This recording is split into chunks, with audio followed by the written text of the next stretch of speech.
Assalamualaikum warahmatullahi wabarakatuh. Salam dan bahagia. Perkenalkan, nama saya Lia Noviana, NIM 2019-012-029. Saya dari kelompok 6A. Di sini saya akan menjelaskan latar belakang mengapa kita memilih rak sepatu. Proses perancangan sebuah rak sepatu yang ergonomis harus memperhatikan dimensi-dimensi tubuh manusia seperti tinggi pinggul berdiri, tinggi mata kaki, rentangan tangan, panjang kaki, tebal kaki, lebar kaki, dan sebagainya. Selanjutnya, karakter dari rak sepatu tersebut yaitu kuat dan kokoh. Produk yang digunakan berbahan dasar plastik pilihan. Kemudian multifungsional. Produk yang dibuat selain sebagai penyimpanan suatu sepatu juga bisa menyimpan barang-barang yang lain seperti kardus, buku bekas, dan lain-lain. Kemudian karakter dari produk tersebut yaitu artistik, di mana penampilan juga sangat diperlukan untuk menarik daya konsumen. Kemudian harga yang ergonomis, produk nyaman dan aman digunakan, serta praktis dibawa kemana saja dan juga mudah dibongkar pasang. Selanjutnya yaitu fungsi produk. Yang pertama yaitu untuk rapi. Sepatu yang tersusun di rak sepatu akan membuat rumah atau ruangan kalian terlihat lebih rapi dan teratur dibanding sepatu yang berantakan di sudut-sudut ruangan. Kemudian melindungi sepatu. Rak sepatu yang baik akan melindungi sepatu-sepatu kesayangan dari debu, kelembapan. Sebaiknya pilih rak sepatu itu yang tertutup namun memiliki ventilasi yang baik agar tidak merusak bahan sepatu. Kemudian yaitu ada nilai produk, di mana nilai produk tersebut yaitu memberikan pelayanan yang terbaik untuk konsumen serta memberikan daya tarik bagi konsumen. Kemudian menciptakan nilai tambah yang sesuai dengan kebutuhan dan keinginan pasar konsumen. Kemudian menerapkan kreativitas dan inovasi, karena banyak sekali model dan jenis berbagai macam dari merek dan jenis dari rak sepatu tersebut. Sekian penjelasan dari saya, kurang lebihnya saya mohon maaf. Wassalamualaikum warahmatullahi wabarakatuh. Salam dan bahagia. Perkenalkan, nama saya Yandra Agung Kusuma, NIM 2019-012-032, kelas Teknik Industri A. Di sini siapa saja yang berkontribusi dalam pembuatan praktikum laporan, semuanya berkontribusi, dari mulai Mbak Lia Noviana, Mbak Lediana Dangalila, dan Mas Kristo Afonso Mau. Di sini saya akan menjelaskan bab 2,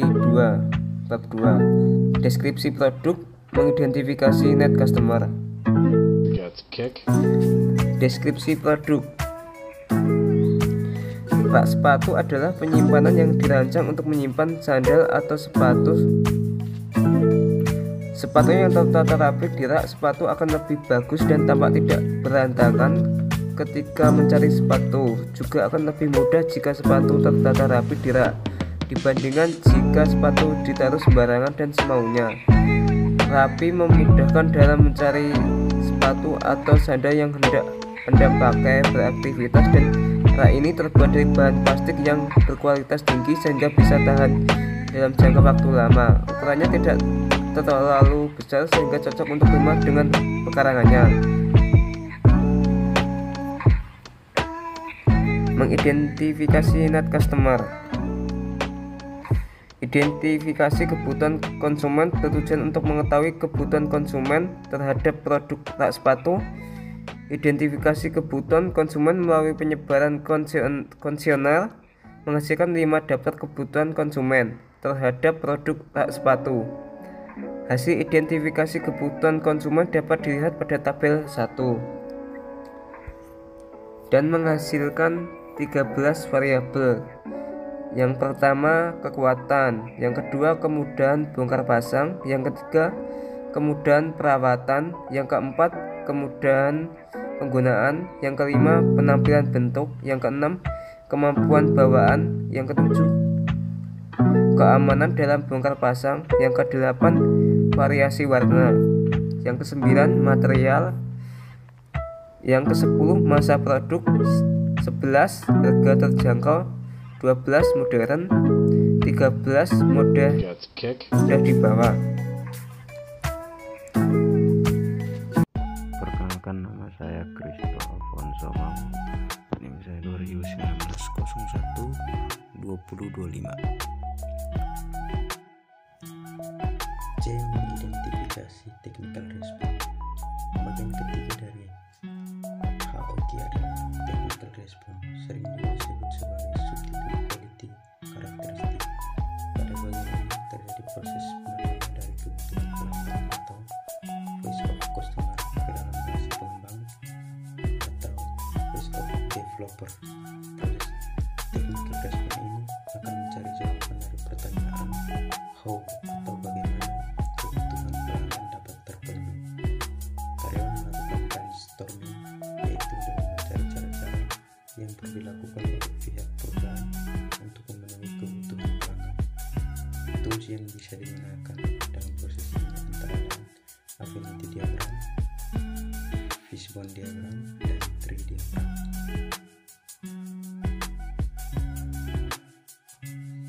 D. House of Quality.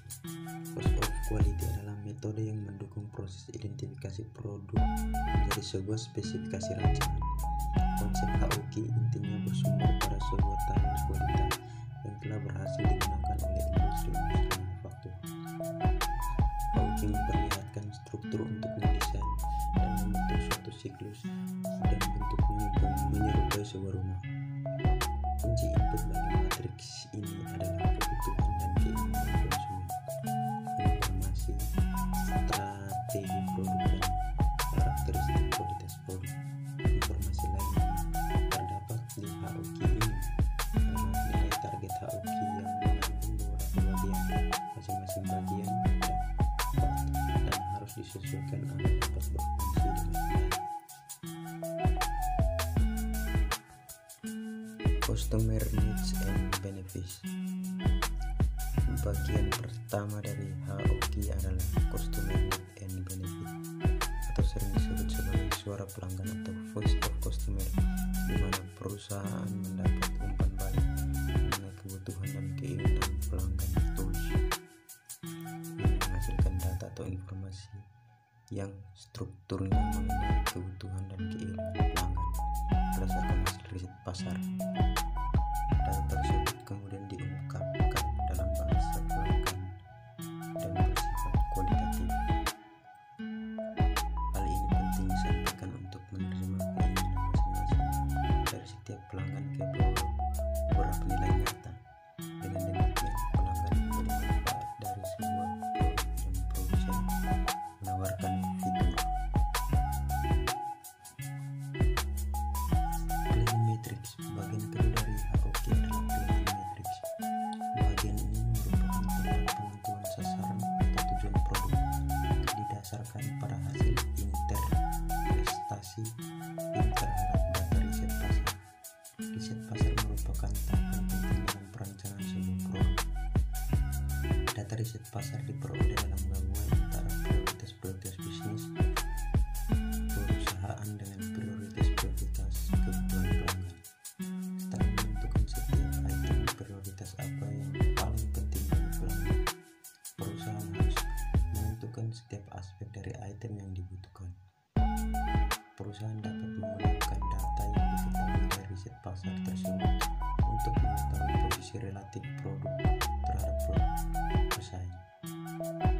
Perencanaan matriks ini mensyaratkan perusahaan untuk mendapatkan 3 tipe informasi sebagai berikut.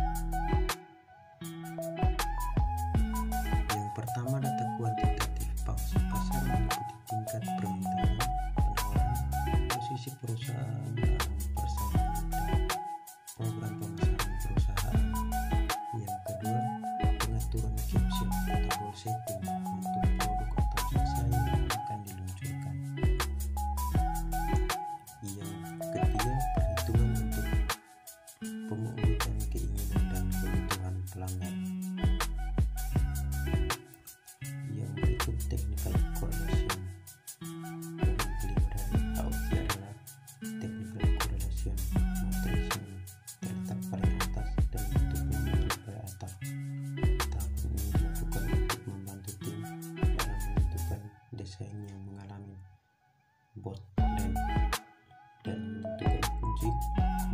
di antara para perancang.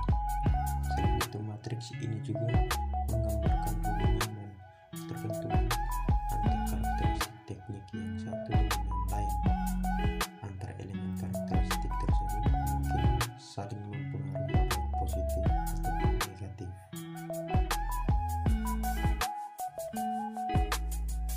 Technical matrix. Bagian terakhir ini adalah technical matrix, di mana perusahaan memiliki tiga jenis data, yaitu sebagai berikut. Yang pertama, technical response prioritas, yaitu tingkat kepentingan atau ranking persyaratan teknis. Yang kedua, competitive technical benchmarks, yaitu technical benchmarking yang menguraikan informasi mengenai keunggulan technical respon dari kompetitor. Yang ketiga, technical target, yaitu target kinerja karakteristik teknis dari produk yang dikembangkan. Halo teman-teman semua, salam dan bahagia. Perkenalkan, nama saya Lidiana Dangalila dengan NIM 2019-01-2017. Selanjutnya saya akan menjelaskan pada bagian E, yaitu matriks hubungan needs customer dan technical response. Berisikan kekuatan hubungan antara persyaratan teknis dari produk atau jasa yang dikembangkan pada bagian C pada gambar House of Quality dengan suara konsumen pada bagian A yang mempengaruhinya. Kekuatan hubungan ditunjukkan dengan simbol tertentu atau angka tertentu antara lain. Yang pertama, strongly links, yang kedua, moderate link, yang ketiga, possible link, yang keempat, not link atau blend. Berikut ini penilaian kekuatan relasi. Ada 4 kemungkinan korelasi. Yang pertama, not link atau blend diberi nilai 0, yaitu perubahan pada persyaratan teknis tidak akan berpengaruh terhadap kepuasan pelanggan. Yang kedua, possible link diberi nilai 1, yaitu perubahan yang relatif besar pada persyaratan teknis akan memberikan sedikit perubahan pada kepuasan pelanggan. Yang ketiga, moderate link diberi nilai 3, yaitu perubahan yang relatif besar pada persyaratan teknis akan memberikan pengaruh yang cukup berarti pada kepuasan pelanggan. Yang terakhir, yaitu strong link diberi nilai 9, yaitu perubahan yang relatif kecil pada persyaratan teknis akan memberikan pengaruh yang cukup berarti pada kepuasan pelanggan. Selanjutnya bagian F, yaitu membuat korelasi antara technical response. Berikut adalah simbol-simbol korelasi yang terdapat pada gambar House of Quality. Selanjutnya yaitu gambar House of Quality. Berikutnya yaitu gambar House of Quality. Pada gambar tersebut terdapat beberapa poin. Yang pertama, kekuatan. Yang kedua, kemudahan bongkar pasang. Yang ketiga, kemudahan perawatan. Yang keempat, kemudahan penggunaan. Yang kelima, penampilan bentuk. Yang keenam, kemampuan bawaan. Yang ketujuh, keamanan dalam bongkar pasang. Yang kedelapan, variasi warna. Yang kesembilan, material. Yang kesepuluh, masa produk. Yang ke-11 harga terjangkau, yang ke-12 modern, yang ke-13 mudah dibawa. Selain dari komponen-komponen berikut, rak sepatu juga terdiri dari berbagai macam atau beragam jenis. Yang pertama, ada yang dari material plastik, variasi warna berbeda-beda, mekanisme pemasangan juga berbeda-beda, space rak juga berbeda-beda, masa rak juga berbeda-beda, mudah dibongkar pasang, luas per tingkat rak, waktu pemasangan rak dan dimensi rak juga berbeda-beda. Berikut terdapat nilai-nilai pada gambar House of Quality pada rak sepatu yang kami bentuk. Ada yang nilai strong link, ada yang moderate link, ada yang possible link, dan not link. Dari beberapa nilai pada poin-poin yang terdapat pada gambar House of Quality pada rak sepatu yang kami buat, selanjutnya yaitu pada tabel bagian bawah itu terdapat sun score dari semua nilai-nilai yang terdapat pada poin-poin pada rak sepatu. Yang pertama HPP itu nilainya 163, material plastik nilainya 585, variasi warna nilainya 306, mekanisme pemasangan nilainya 147, spage rak nilainya 104, masa rak nilainya 203, mudah dibongkar pasang nilainya 338, luas per tingkat rak nilainya 141, waktu pemasangan rak nilainya 226, dimensi rak nilainya 319. Jadi total nilai pada poin-poin pada rak sepatu yaitu 2532. Selanjutnya pada bagian prioritas.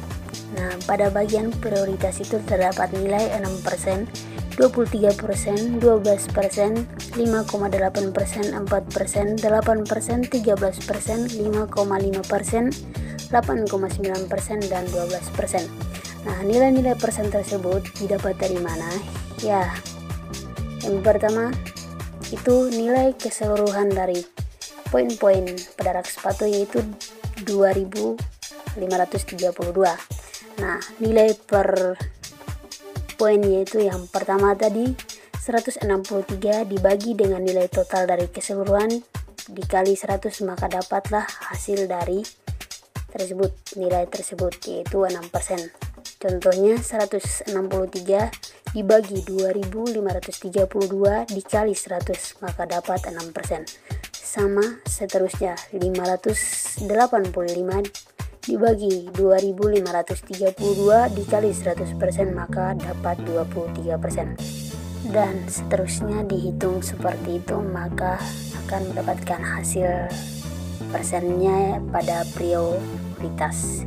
Selanjutnya ada measurement unit, yaitu ada rupiah, list, sekon, sentimeter, gram, sentimeter kuadrat, dan sentimeter itu adalah tanda beberapa poin yang di atas. Contohnya material plastik berarti list, variasi warna berarti list, HPP berarti yaitu harga per satuan yaitu rupiah, dan masa rak itu gram, seperti itu.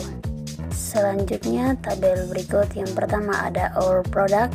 Di sini kami memberikan harga dengan nilai Rp80.000. Dan untuk kompetitif produk kami beri harga dengan nilai Rp100.000 dan target value dengan harga Rp65.000.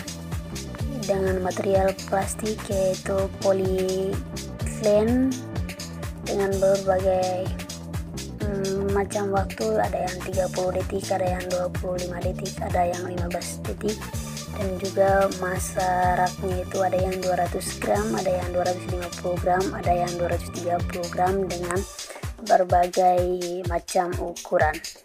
Selanjutnya yaitu tabel important. Di sini kami memberikan beberapa nilai, ada nilai 3, 5, 3, 5, 4, 5, 5, 4, 3, 4 pada beberapa kolom.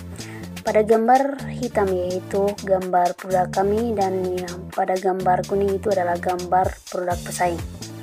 Selanjutnya tabel target, value, important rate, weight, dan weight percent. Di sini kami memberikan target value dengan nilai 45, 45, 54, 55, 45. Nah, pada important rate itu kami memberikan nilai 0,9, 1, 1, 1, 1, 0,9, 1, 2,61, 0,9. Nah, dari beberapa nilai tersebut kami kalkulasikan pada bagian weight itu. Selanjutnya weight persen. Pada weight persen itu terdapat nilai 15,25 pada kolom pertama. Nah, 15,25 itu dapat dari mana? Cara hitungnya seperti berikut. Pada nilai weight itu terdapat nilai total yaitu 41,2. Maka nilai total itu dibagi dengan nilai pada kolom pertama yaitu 2,7 dikali dengan 100%, maka dapatlah hasil 15,25%. Dan seterusnya pada kolom-kolom berikut. Ya, contoh lagi pada kolom kedua itu terdapat nilai 8,24. Nah, 8,24 itu dapat dari mana? Yaitu 42,2 dibagi dengan nilai 5 pada kolom kedua dikali dengan 100%, maka dapat nilai 8,24. Maka total nilai weight persen keseluruhan yaitu 107,33%. Baik, begitu saja penjelasan dari kelompok kami. Jika ada salah kata, kami mohon maaf. Jika ada kekurangan